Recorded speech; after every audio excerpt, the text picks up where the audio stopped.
Polisi menangkap para terduga pelaku kasus pengeroyokan berujung maut di Kabupaten Bangka Barat, Provinsi Kepulauan Bangka Belitung.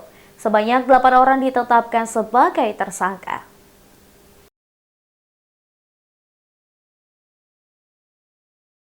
Polisi menangkap para terduga pelaku kasus pengeroyokan berujung maut di Jalan Raya Pangkal Pinang Mentok, Desa Kacung, Kecamatan Kelapa, Kabupaten Bangka Barat, Provinsi Kepulauan Bangka Belitung. Selain itu, polisi juga mengamankan sejumlah barang bukti dalam kasus tersebut. Sebanyak 8 orang telah ditetapkan sebagai tersangka, 2 diantaranya merupakan anak di bawah umur.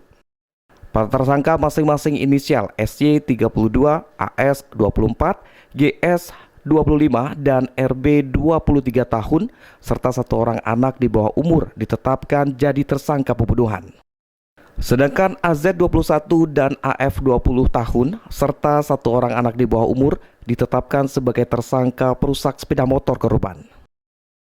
Kasat Reskrim Polres Bangka Barat AKP Eki Widi Prawira mengatakan aksi pengeroyokan tersebut dipicu pertikaian di tempat hiburan hingga terjadi pembunuhan saat korban hendak melarikan diri. Akibat perbuatannya, 5 orang tersangka kasus pembunuhan dijerat dengan pasal 338 KUHP, pasal 170 ayat 2 junto pasal 55 KUHP. Sedangkan 3 orang lainnya yang merusak sepeda motor milik korban dijerat dengan pasal 170 ayat 1 junto pasal 55 KUHP.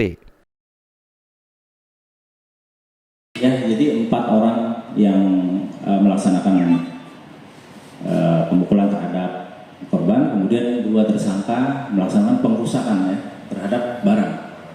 Ya, jadi kalau di pasal 170 itu ada orang, ada barang ya. Jadi kita dua klasifikasi. Jadi 2 nih yang terhadap barang, 4 orang terhadap orang. Ya, 2 orang lainnya adalah anak yang berhadapan dengan hukum.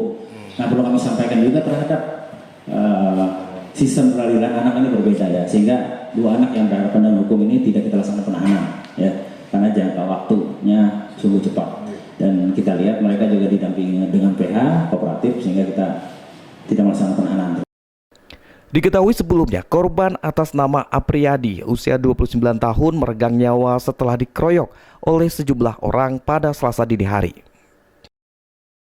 Korban tewas setelah mengalami sejumlah luka serius di bagian kepala akibat hantaman benda tumpul. Dari Bangka Barat, Bangka Belitung, Oma Kisma, iNews melaporkan.